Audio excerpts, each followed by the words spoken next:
Una viñeta robada basta para destruir una carrera. Copia una viñeta, ignora las fuentes y mira cómo tu nombre pasa de genio a fraude. Historias reales de mangakas que calcaban, robaban o se inspiraron demasiado y pagaron con cancelaciones, retiradas y ostracismo. Descubriremos las decisiones creativas que rompen carreras y las lecciones que nadie debería ignorar. Soy Brandon Martínez de Unichannel y hoy hablaremos de casos de mangas y animes donde sus obras sufrieron de un plagio. Y empezaremos con Yuki Suetsugu, autora de Eden no Hana. Durante los primeros años del 2000, Eden no Hana se había consolidado como un shoujo de alto perfil en Basatsu Friend de Kodansha, con licencia incluso anunciada en inglés por Tokyo Pop. Todo cambió en octubre de 2005, cuando usuarios de foros japoneses compararon viñetas de Suetsugu con paneles de Slam Dunk y Real de Takehiko Inoue. Tras una verificación interna, Kodansha admitió que varias de las acusaciones tenían fundamento y que la autora reconoció parte de las similitudes. El efecto fue inmediato. Se detuvo la publicación y distribución de Eden no Hana y la edición en inglés fue cancelada antes de salir a la venta a petición del editor japonés. El 18 de octubre de 2005, Kodansha emitió disculpas públicas por el caso y señaló que trabajaba para esclarecerlo, mientras la propia Suetsugu ofrecía disculpas y aceptaba responsabilidades. La versión en español de Wikipedia, que recoge el parte de Kodansha, recuerda que la editorial ordenó el cese inmediato de todas las obras de Suetsugu y que Silver, que es otra obra de ella, quedó inconclusa como consecuencia directa. Este matiz es clave. No solo se retiró una obra finalizada como lo es Eden no Hana, también se cortó de raíz una serialización en curso, lo que dimensiona el alcance industrial del incidente. El golpe reputacional tuvo ramificaciones fuera del manga impreso. Una adaptación coreana que se estaba gestando terminó reconfigurándose como un drama original, el cual es One Fine Day, un indicio de cómo la etiqueta de plagio puede contaminar acuerdos audiovisuales internacionales y obligar a los productores a blindarse. Este tipo de derivadas rara vez se señalan, pero revelan la fragilidad de la cadena de valor.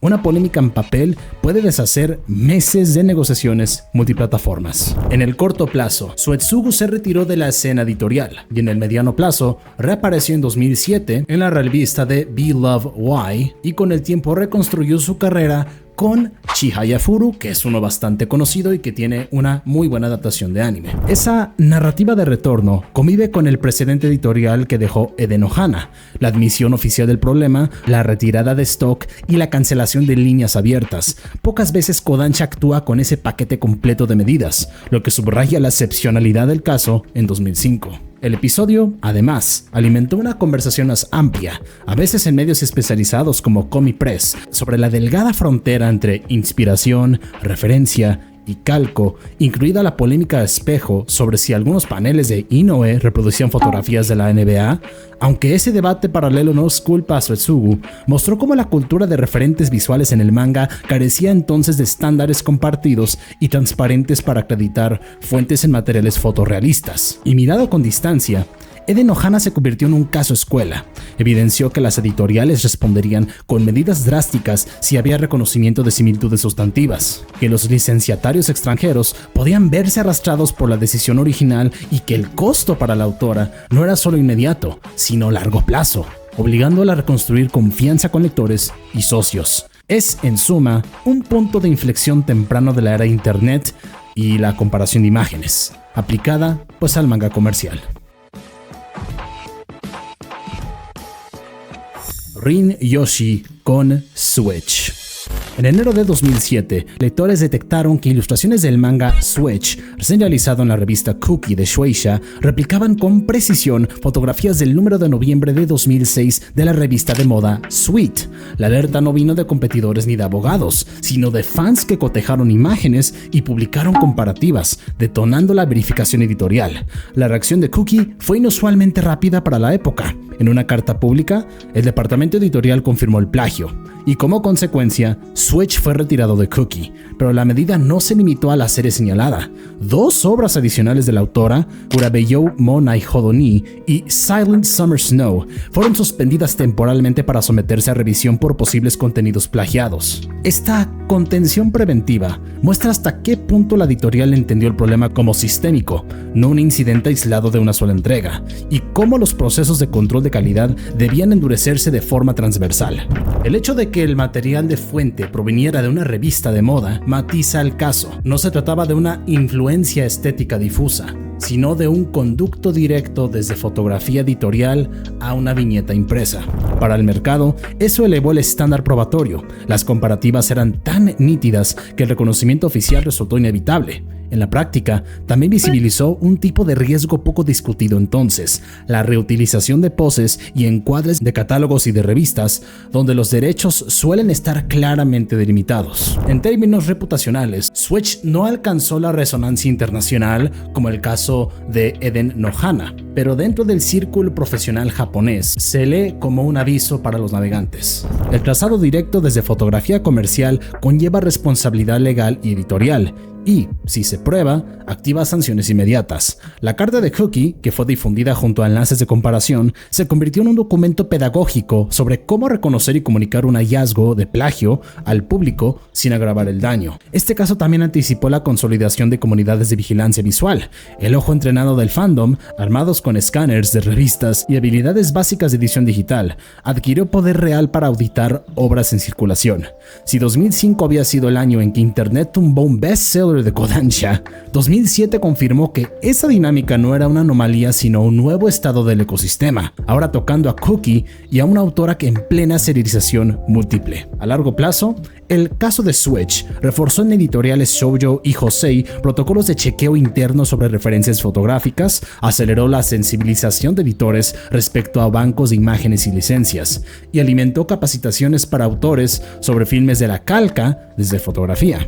Aunque muchas de esas prácticas se fueron formalizando con los años, el punto de quiebre de 2007 quedó asociado a la contundencia de las pruebas hechas públicas por los propios lectores.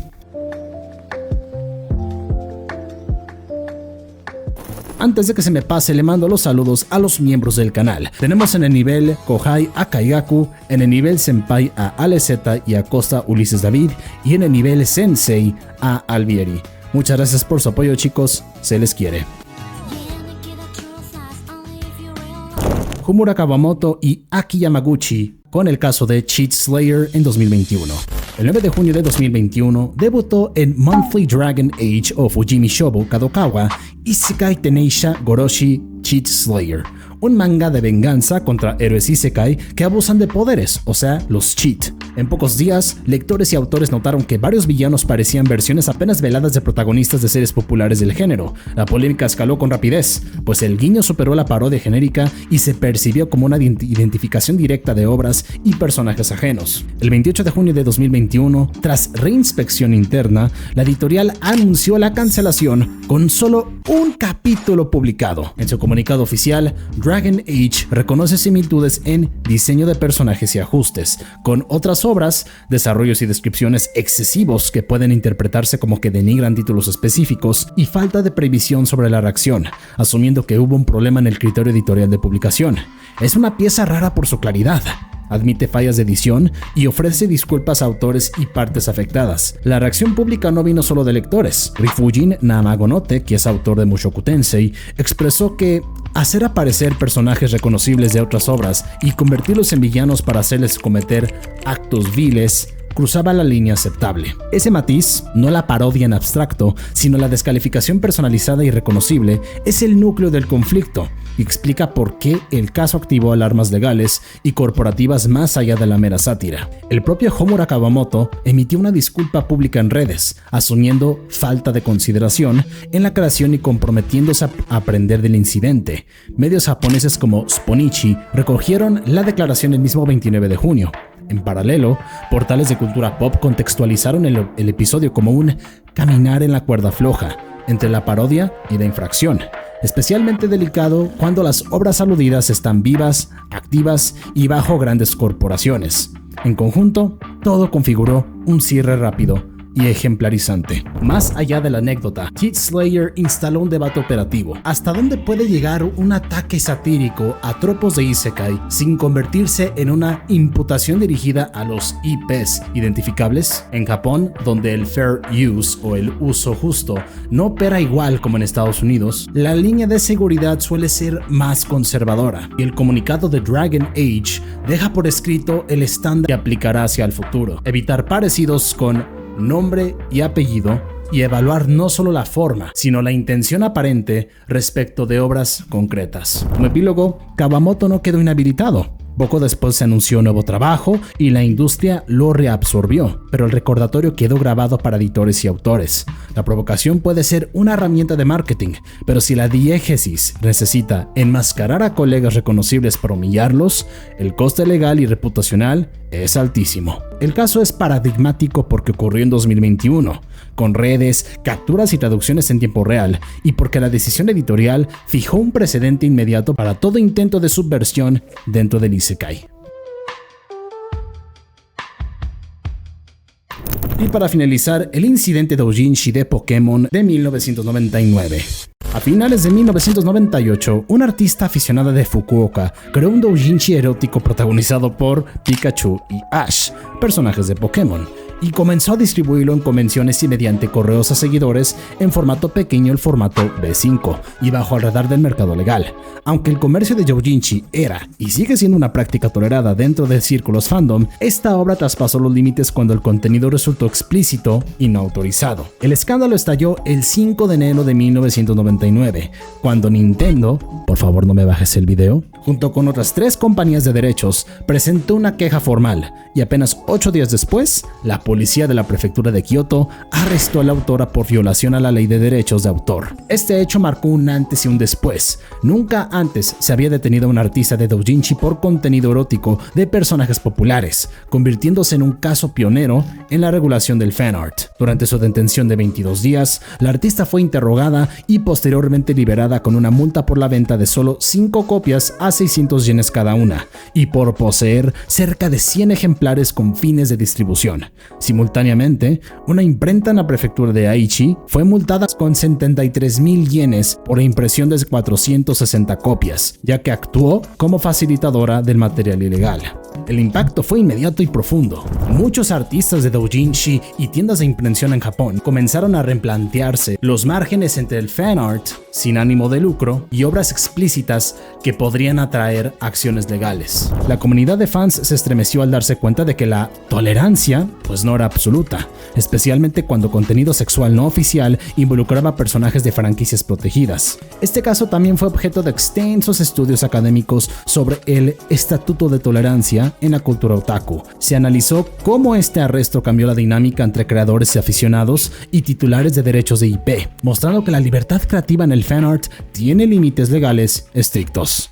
A largo plazo, el incidente sentó un precedente. Aunque los doujinshi siguen siendo una parte vital del fandom japonés, los artistas han aprendido a medir cuidadosamente su contenido y distribución. Muchos evitan explícitos con personajes reconocibles y apelan al humor, la parodia o personajes originales para no repetir el camino abrupto y legalmente sancionable que vivió este caso.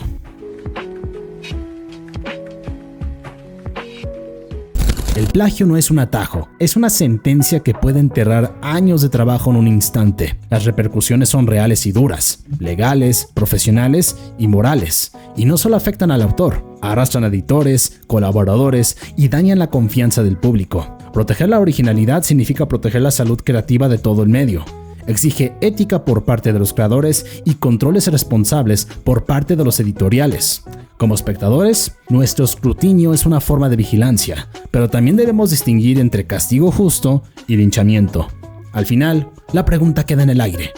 ¿Prefieres el éxito inmediato a cualquier precio o la integridad que sostiene una obra a largo plazo?